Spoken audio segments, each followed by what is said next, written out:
Tere õhtust, kallid kaasteelised! Täna ma võtan üles päevapoliitilise teema ja selle võimalikud tagajärjed. Aluseks loen teile Luka evangeeliumi 8. peatükist salmid 10-16. Teile on antud ära tunda Jumala riigi saladusi, aga muudele inimestele on kõik tähendamissõnades, nad vaadates ei näeks ja kuuldes ei mõistaks. See tähendamissõna aga tähendab, seeme on Jumala sõna. Tääärsed on need, kes kuulevad, aga pärast tuleb kurat ja võtab sõna ära nende südamest, et nad ei usuks ega pääseks. Kaljupääsed on need, kes kuuldes võtavad sõna rõõmuga vastu, et neil ei ole juurt. Üürikesed aega nad usuvad, et kiusatuse ajal nad taganevad ära. Mis ohakate sekka kukkus on aga need, kelle sõna küll kuulsid, et edaspidi lämmatavad neid muretsemised, rikkus ja elulõbu ning ne vili ei saa küpseks. Aga mis on heas mullas, on need, kes sõna kuuldes seda kaunsi heas südames säilitavad ja kannatlikkuses vilja kannavad. Viimaseid on muidugi vähe ja on osa inimesi maailmas, kes kindlasti tahaks, et inimestel oleks vilja, et inimestel oleks nälg ja et nad oleksid lihtsalt juhitavad ja lihtsalt manipuleeritavad. Selles on see asi. Praegu siis võtame üles selle Lähis-Idas toimuma sõja. Probleem on lihtsalt labases naftas. Probleem on selles, et selle sõjaga saab nafta hinna ülesse lüüa, saab kõik kaubad ülesse lüüa ja saab pikas perspektiivis tekitada üle maailma kunstliku nälja. Ehk sellise olukorra, kus globalistide käest tullakse lunima, et ühesõnaga andke meile leiba, nemad küsida mida iganes hinda, sellepärast et leiba ei ole, või et kütet ei ole. Aga kuna tänapäeva ühiskond tugineb küttesüsteemile, siis lõpptulemuseks on see, et küttehind läheb ülesse, kogu majandus kannatab selle käes, inimesed jäävad nälga. Sellepärast, et eelnevalt on kindlasti maksud üles tõstetud, hiljem on ettevõtted põhja lastud sisuliselt maksupoliitikaga. Põllumajandus ja muu selline inimese eluks vajalik informatsioon on tegelikult hävitatud, likvideeritud juba eelneva globalistide poolt. Ja praegusesse sõdade lõpptulemus on sisuliselt kunstlikud, toodetud nälg, manipulatsiooni, vale ja majanduste likvideerimisega. Esimese osa vaatemängu me nägime koroonaga, kus tegelikult hävis poliitilise totruse idiotismi tõttu suurem osa majandusest ja kus grupp seltsimehi sai oluliselt rikkamaks. Praegu tõenäoliselt toimub sama, sest relvakaupmehed rikastuvad. Kogemata Dubai ihta tulistatud raketid on tegelikult sümboolse tähendusega, sest tüübid tahavad kindlasti inimeste heaolu likvideerida, hävitada, et üle maailma oleks vaesus, et iga asja eest tuleb maksta, varsti ka hingamise eest tõenäoliselt.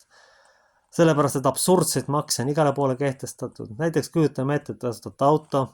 Te maksate niigi juba seal maksusid ja 800 € läheb näiteks selle eest, et te tahate mitte prügimäele viidavat autot registrist maha võtta.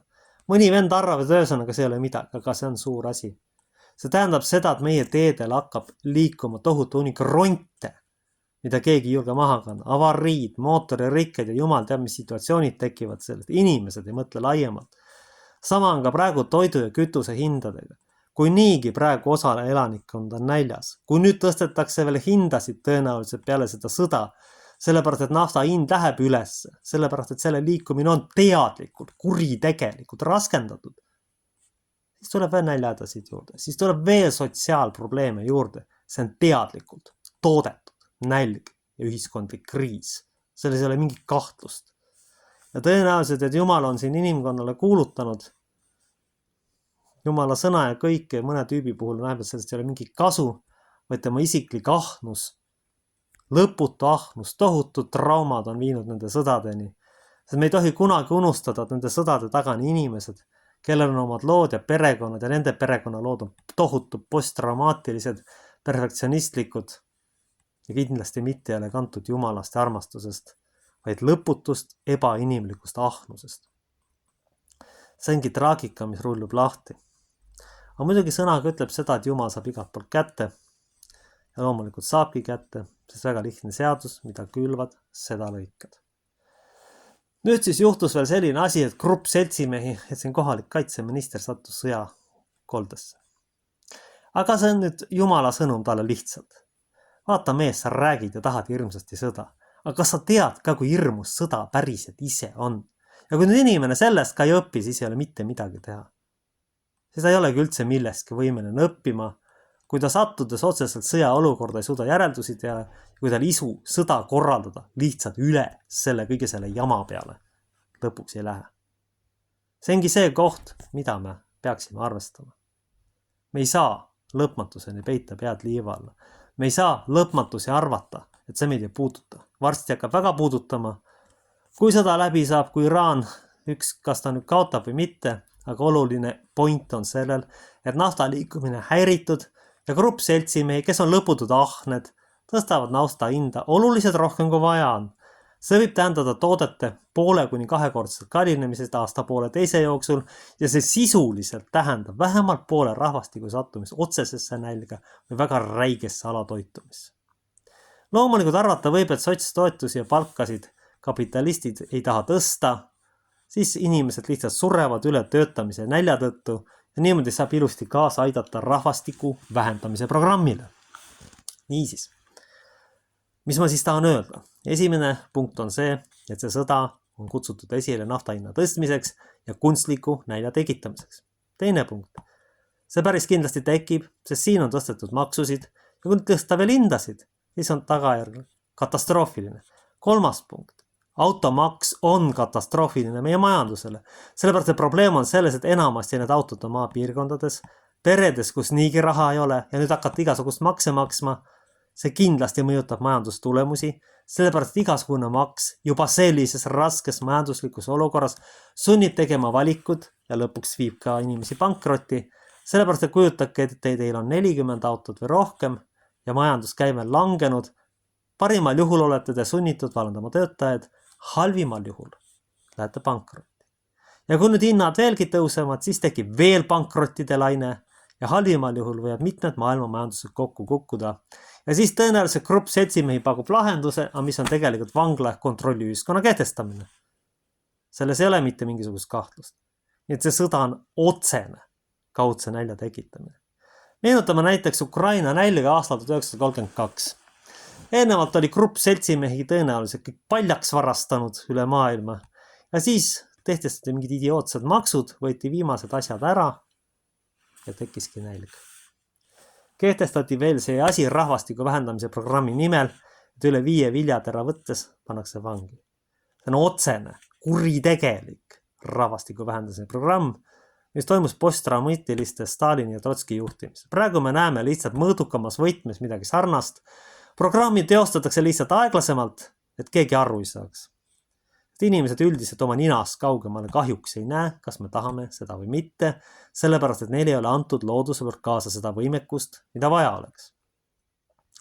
Neil ei ole seda antud, aga lõppkokkuvõttes on see sõda liikumine nälja poole ja see puudutab kogu maailma, sest kogu majanduse aluseks, ükskõik kui suur on elektriautode propaganda, on nafta. Nii või teisiti. Ja see tähendab räiget hinnatõusu.